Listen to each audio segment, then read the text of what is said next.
tumepata nafasi ya kuzungumza na mzazi ambaye kwa hizi siku 2-3 limetokea tamasha kubwa kabisa pale wilaya Ilemela. Tumemuona kijana mdogo ambaye ni mtoto akiwa mbele ya vijana wengine wakiwa wana dance. Habari yako? Salama zaidi. Uko fresh kabisa? Niko poa kabisa. Hivi unaitwa nani? Kwa majina naitwa Justina Piusi. Ni mkazi wa Mwanza. Makazi yangu yote yanapatikana Mwanza. Okay, wewe ni msanii pia? Hapana. Mimi ni artist makeup. Nafanya makeup. Unajua Watanzania wanaokutazama hapa hawajasoma. Yaani nikisema artist makeup namaanisha ni mimi ni mtu ambaye napodoa watu. Yaani kwa mfano mabiharusi. Unaenda kwenye mashughuli ndo kazi yangu. Hivi kati ya kupodoa na kupamba kuna utofauti gani? Yaani lakini yani japokuwa ni kitu kimoja kinabeba na kitu ambacho kinaitwa ni urembo. Yaani nikimaanisha kupodoa maana yake ni mtu kama unambadilisha sura kutoka kwenye sura hii kwenda kwenye sura fulani. Kumbe wewe unabadilisha watu sura? Yaani nikimaanisha kubadilisha kama nabadilisha kivile. Yaani ni ile tu atengeneze muonekano fulani hivi kwa mzuri zaidi ya mwanzo alivyokuwa. Nikimaanisha kupamba maana yake kuna kupamba maukumbi. Mahusiano yako na huyu mtoto yapoje? Lakini pia ni vyema tumfahamu majina kwanza. Huyu ni mtoto wangu anaitwa Bigi Omari. Kwa nini anaitwa Bigi? Siomba jina la Bigi kwa sababu ni mtoto ambaye anajiamini, alafu sinya tukutegemea kama atakuwa na kipaji hiki. Hivi maana ya Bigi ni nini? Yaani nikisema Bigi sijui ni kama kanyasi vile. Hapana. Yaani tumempa cheo fulani tu hivi katika ile group. Aha, kumbe neno Bigi ni cheo. Yaani sio hivyo kama ni cheo. Yaani ni mtoto ambaye anafanya vizuri kiukweli, siwezi kusema. Kumbe mtu akifanya vizuri anaitwa Bigi. Yeah. Huyu mtoto anasoma darasa la ngapi sasa? Kiukweli hasomi. Okay. Hasomi. Kwa nini hasomi sasa?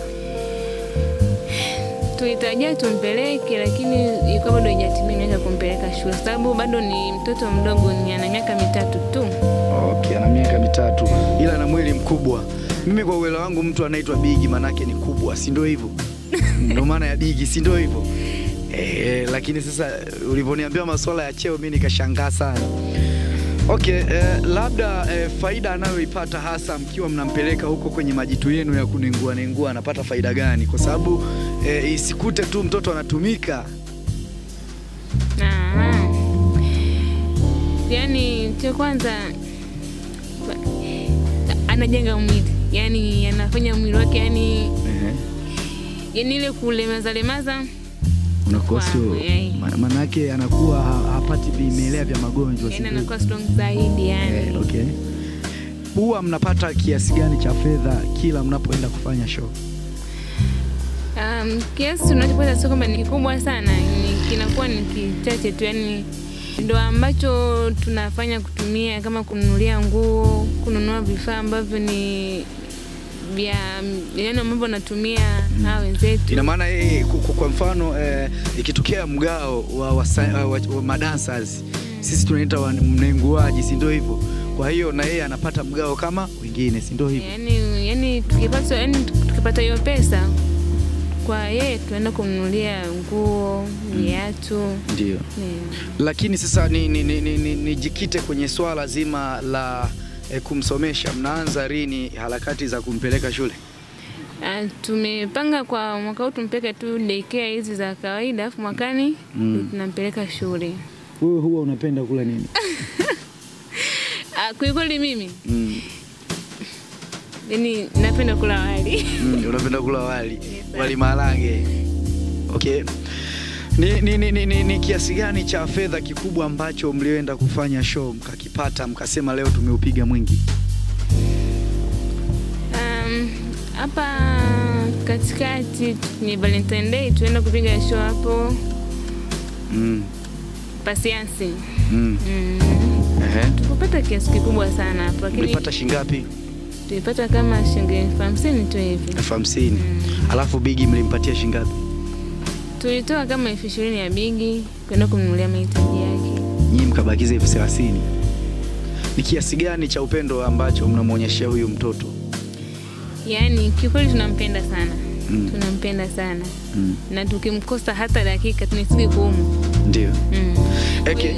Baada sasa ya Bigi kumpeleka shule, unahisi maendeleo ya tasnia yenu ya unenguaji hamuoni kama yatakuja kuyumba pia? Yani, ni kweli, lakini itabidi kwanza apate elimu. Mambo mengine yapo tu. Ndio.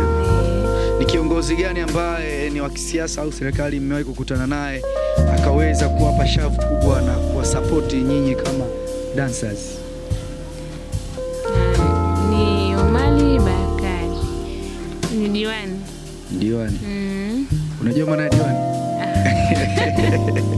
Haujui maana ya diwani? Hapana, sijui. Du. Ase, ulishai kuvuta bangi? Hata sijui nafananeje. Kwenye hizi issue ambazo wewe unazifanya za dancers pamoja na mwanao, unahisi ipo siku zitakuja kuwatoeni nyinyi kimaisha? Na imani. Ndio. Na imani nitatutoa. Sababu tunapambana. Hakuna kitu ambacho kinakuja kwa urahisi. Keni kwa urahisi hata siku moja. Ni kupambana. Na imani siku moja tutatoboa tu, Mwenyezi Mungu yupo. Okay. Kwa sababu yamekuwepo makundi mengi ya sanaa yamekuwa yakiwa yakifanya shughuli zao za kila siku, lakini changamoto kubwa umekuwepo utofauti wa kutoelewana. Labda kila mtu anataka awe mkubwa, awe bosi. Kwa sisi hizo vitu vya kwetu, kama mtu kile anataka kuwa mkubwa, hizo hatuna. Ulishawahi kuwa na mpenzi? Nishawahi kuwa naye. Labda uko naye? Kwa sasa siko naye. Uko naye, kwa nini una mpenzi? Hayo ni mambo ya kidunia tu yanapita. Mambo ya kidunia. Walimwengu walikutesa. Ni kawaida. Ni kawaida. Au watoto wa Mama Samia tayari washakuacha, sio? Ni mambo ya kidunia yanapita hayo. Okay. Tuachane nayo. Lakini tu kidogo tu unaweza ukatudokeza labda ni sababu ipi ambayo ilipelekea wewe ukatoka kwenye mahusiano yako? Ni ghafla tu mwenzangu alibadilika. Kwa hiyo uliachwa? Uliachwa. Ulishaikuacha pia? Hapana. Yeye kuacha. Uone kama labda una matatizo. Upande mwingine si riziki yangu. Pengine napiga Mungu na si riziki yangu, kwangu yupo. Atakuja tu. Mpaka hapo ulipo na miaka mingapi? Na miaka 22. Justina, ulishawahi kudanga? Kwanza kudanga hiyo hata kini kwangu hata si waziaji. Nasikia kwamba watu wakidanga wanapata hela. Kwa nini na wewe usidange? Siwezi kudanga. Kwa sababu mimi ni mwanamke ambaye najiheshimu, najisamini. Kumbe mtu anayedanga hajiheshimu? Hajiheshimu kwa sababu mwanamke, kwa nini udange unakuwa unatembea na wanaume tofauti? Kwa nini? Cha kwanza unakuwa hujaheshimu mwili wako. Unajaribu kama vile ni nguo fulani hivi kujaribishia kila mwanaume. Umeona? Sometimes ukijiheshimu hata mwanaume anapopita mbele huyu binti anajiheshimu. Okay. Hivi kuna utofauti gani kati ya kudanga na kuchuna? Sasa hayo.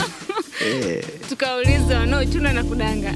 Lakini wewe ni mwanamke, unaweza ukatusaidia kwa sababu kidogo mnakuaga na ideas ambazo mnaongea na watu tofauti, lakini pia huwezi ukaniambia wewe kama mwanamke huna washikaji.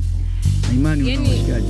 Kwa mimi ninavyoelewa kudanga na kuchuna, mwanamke kapata mwanaume ambaye hampendi, ila anahitaji tu kupata kitu kutoka kwake. Na nikiongelea kudanga ni watu wale ambao wanajiuza, wanajipanga barabarani.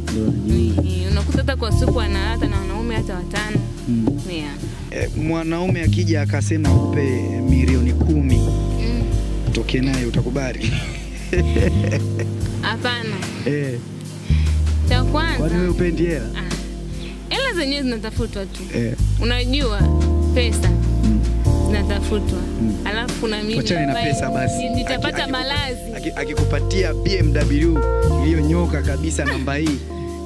Tena sio hii tu, namba ZZ. Utakataa? Kwa muda huo anaponipa anahitaji nini kwangu? Naangalia na yeye anaponipa anahitaji nini kwangu mimi. Bila kabisa unaukataa. Hapa unajua wanawake Maana tunatofautiana. Yaani kwa mimi siwezi kukubali kitu kutoka kwa mtu ambaye sijui na malengo gani kutoka kwangu. Okay.